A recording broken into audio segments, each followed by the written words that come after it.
This was my last attempt, 6th attempt.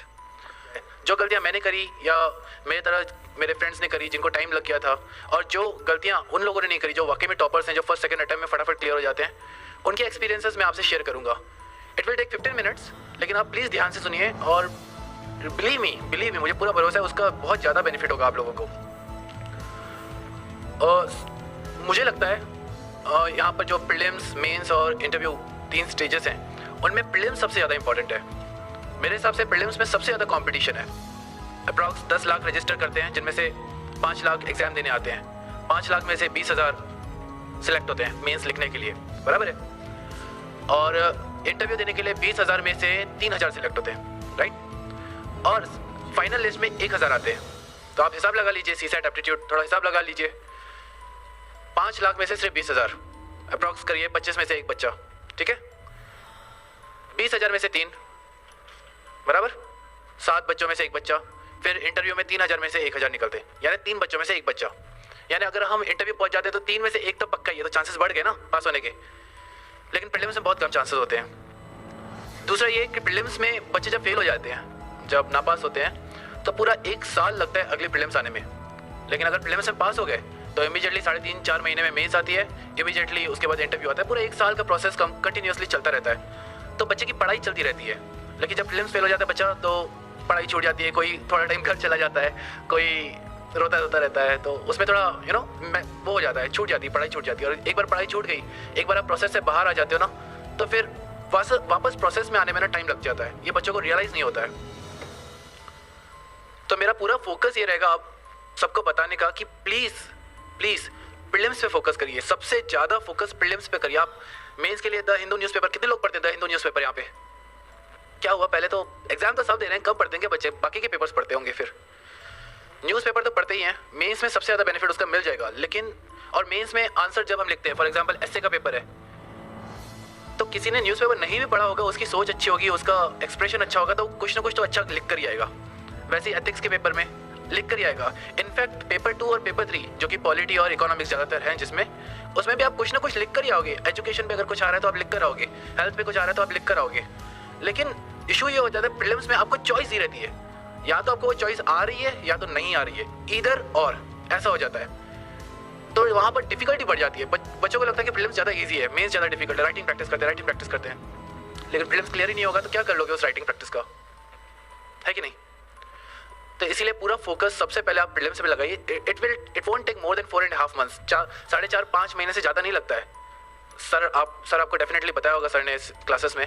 लेकिन वो ज़रूरी है पहले करें, ताकि हम एक सिक्योर हो जाए कि हम हाँ पक्का प्रीलिम्स पास हो रहे हैं और पक्का मेंस लिख रहे हैं, ठीक है।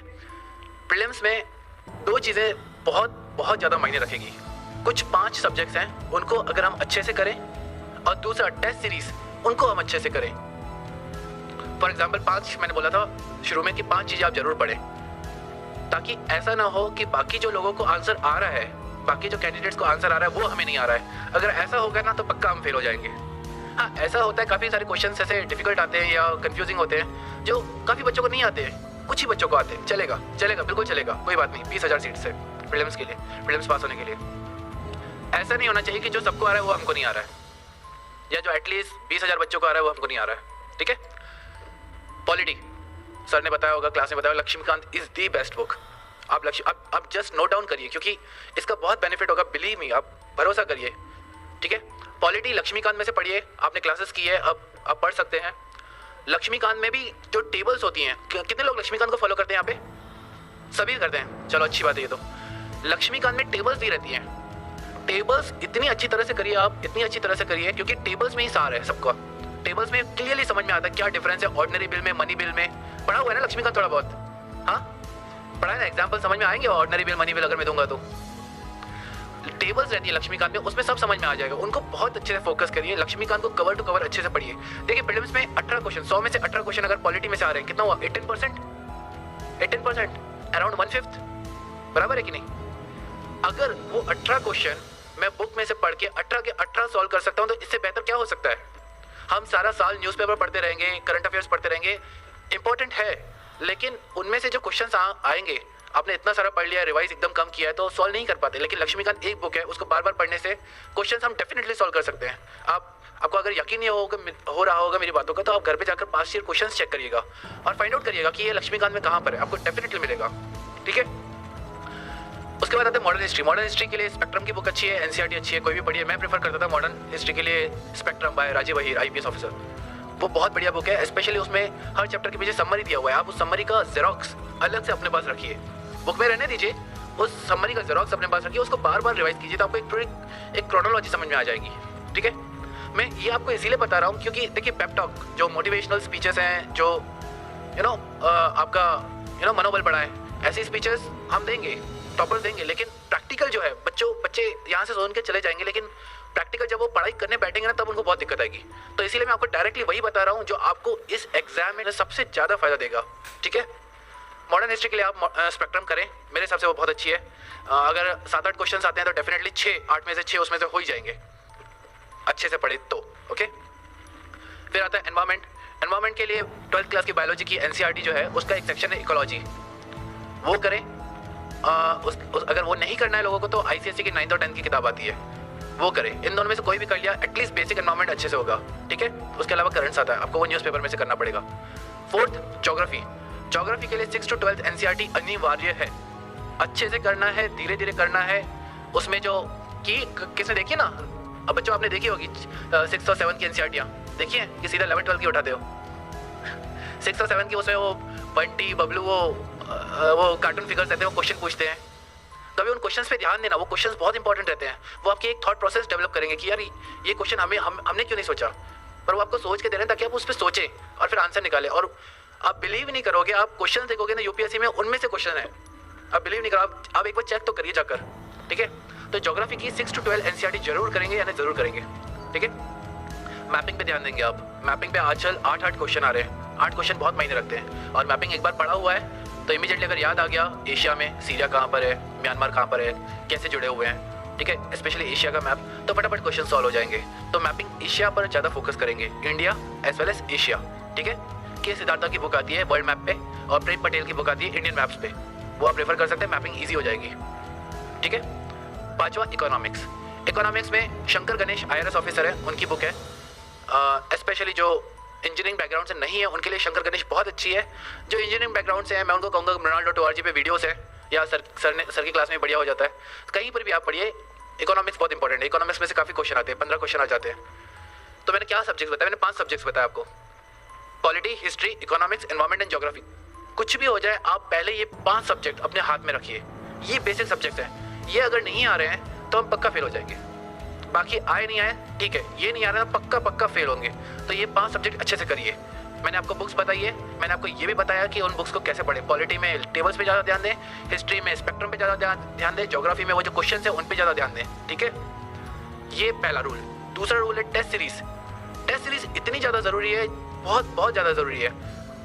काफ़ी बार हम ओवर कॉन्फिडेंट हो जाते हैं या फियरफुल हो जाते हैं। ऑस्ट्रिच देखा, ऑस्ट्रिच एक बर्ड रहता है, ऑस्ट्रिच चलता है, लेकिन अगर उसके सामने कुछ भी बड़ा जानवर आ गया जिससे उसको खतरा है तो अपनी वो मुंडी, क्या बोलते हैं, छचिंदर, क्या बोलते हैं उसे, चित्रमुर्ग, क्या बोलते हैं सर हिंदी में ऑस्ट्रिच को, चित्रमुर्ग, हाँ वो, हाँ वही, वो मुंडी घुसा देता है, डर, ये डर गया अंदर।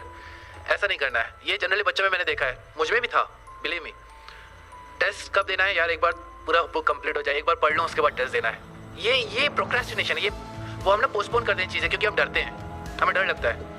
लेकिन मैं आपको बोलूँगा आप टेस्ट सीरीज आज से, स्पेशली 2016 में दे रहे हैं, आज से रोज 30 क्वेश्चन तो एटलीस्ट करिए, पास्ट ईयर पेपर में से करिए। सर के सिनर्जी की टेस्ट सीरीज लीजिए, insightonIndia.com के मार्केट में टेस्ट सीरीज अच्छी अवेलेबल है, वो कम से कम 30 क्वेश्चन करिए। 30 क्वेश्चन रोज करोगे ना तो समझ में आ जाएगा कि गलती कहाँ पर हो रही है, और ज़मीन पे रहेंगे, हवा में उड़ जाएंगे नहीं तो। यार पॉलिटी लक्ष्मीकांत पूरा बुक हो गया, 2 बार 3 बार हो गया यार, हो गया बस मेरा। तेरा कितनी बार हुआ यार, मैं तो कंप्लीट नहीं हुआ है। बुक कंप्लीट करना डजंट मीन कि आपका सब्जेक्ट कंप्लीट हो गया। टेस्ट में अच्छे नंबर आना उससे पता चलता है कि आपका सब्जेक्ट कंप्लीट हुआ है कि नहीं वाकई में। ठीक है, तो आज 2 रूल आप जरूर यहाँ से सीख कर जाएंगे। एक तो वो 5 बुक्स या 5 सब्जेक्ट जो मैंने बताए, आप बिल्कुल उन बेसिक बुक्स पे फोकस करेंगे। और दूसरा जो टेस्ट सीरीज है, आज ही आप जो भी टेस्ट सीरीज है अच्छे लगाएं। अगर नहीं लगा पा रहे तो उनके पेपर्स अपने पास अरेंज करें कहीं से भी, और रोज 30 क्वेश्चन तो एटलीस्ट मिनिमम 30 क्वेश्चन करें, क्योंकि कुछ 75-80 दिन बचे हैं। अगर थोड़े ज़्यादा दिन होते तो मैं बोलता कि 10, 15, 20 करिए, तो थोड़े ज़्यादा करिए। 2016 वाले, 2017 वाले आराम से 20-20 कर सकते हैं रोज, ठीक है। ये 2 चीज़ें। उसके अलावा मैंने बताया आप एक ही चीज़ को बार बार आप रिवाइज करेंगे, बार बार रिवाइज करेंगे ताकि अर्जुन जैसा फोकस आ जाएगा। और सेल्फ स्टडी लाइब्रेरी में बैठ के क्लास में आप सीख ले जाके, लेकिन उसके बाद अपने घर में रूम में जाइए, लाइब्रेरी में जाइए, कहीं पर भी जाइए, बैठ के सेल्फ स्टडी करिए, उसी चीज़ को पढ़िए, इत्मीनान से पढ़िए, शांति से पढ़िए, कर सकते हैं। देखिए मैं बता रहा हूँ, ये मेरा 6th अटेम्प्ट था। CA भी दिया है मैंने और ग्रेजुएशन भी दिया और स्कूलिंग तो ऑब्वियसली की है, सबने की है। और हम सबके साथ ऐसा हुआ ही होगा कि यार स्कूल में भी फेल हो रहे हैं, ठीक है, नंबर कम आ रहे हैं, 12th यार बहुत डिफिकल्ट है, 10th बोर्ड, 12th, फिर ग्रेजुएशन आ गया। फिर चलो ग्रेजुएशन तो आजकल वो शार्प नोट्स आते हैं तो फटाफट हो जाते हैं, जिसका कॉमर्स होगा। उसके बाद CA में आ गया तो ऐसा लग रहा था कि यार ये तो बहुत डिफिकल्ट है, बराबर है, वो भी पार कर लिया। और उसके बाद UPSC भी पार कर लिया। पहले वो भी लग रहा था यार कितना डिफिकल्ट है। मुझे अभी ऐसा लगने लगा है कि हम सब में है वो बात, जो पोटेंशियल बोलते हैं ना, जो एबिलिटी बोलते हैं, वो है कि हम कर सकते हैं। दिक्कत ये कि हम खुद को चैलेंज नहीं करते, ना ही हमको कोई चैलेंज नहीं करता कि भाई एक बार किसी ने चैलेंज करके तो करके दिखा रहा है तो चढ़ के दिखा इस पर। किसी ने कर दिया चैलेंज तो हम कोशिश पूरी लगा देते, जान लगा देते चढ़ने के लिए, लेकिन जब तक कोई चैलेंज नहीं करता फिर हम चढ़ते नहीं है, बराबर है कि नहीं। तो ये चैलेंजेस है, ये चैलेंजेस आपको ऊपर लाएंगे। ये जो UPSC की जो प्रोसेस है ना, बिल्कुल ऊपर लाएगी। मैं जब CA इंटर में था तो मैं सर के पास आया था, अतुल सर के पास। सर को शायद याद नहीं होगा क्योंकि काफ़ी टाइम हो गया। तो हमारे CA, जब हम CA इंटर यानी CA PE2 पास होते हैं और CA फाइनल की एग्जाम होती है, उसमें 3 साल होता है गैप, और 3 साल में हमको आर्टिकलशिप करनी पड़ती है। तो मैंने कहा यार बहुत टाइम है, 3 साल, तो चलो UPSC करते हैं। तो अतुल सर के पास आया था तो सर ने बोला कि क्या प्लान है, क्यों करना चाहते हो ये वो। तो मैंने बोला कि सर ये ऐसा है, 3 साल है। सर ने सुना, सर समझ गए कि ये तो। फिर सर ने बोलना शुरू किया कि तुमने क्या समझ के रखा है UPSC को, ऐसे ही हो जाता है क्या, तुम्हारे जैसे लोग आ जाते हैं UPSC करने, ये वो। मैंने कहा अरे बाप रे क्या बम्बार्डिंग हो रहा है। घर पे गया, अरे बाप रे, मेरे फ्रेंड्स पूछ रहे थे यार क्या हुआ, किसने क्या बोल दिया तुझे। मैंने कहा यार ऐसा हो गया यार, तो बड़ा उदास निराश हो गया था। लेकिन आज मुझे वो बात रियलाइजेशन होती है कि वो सही था।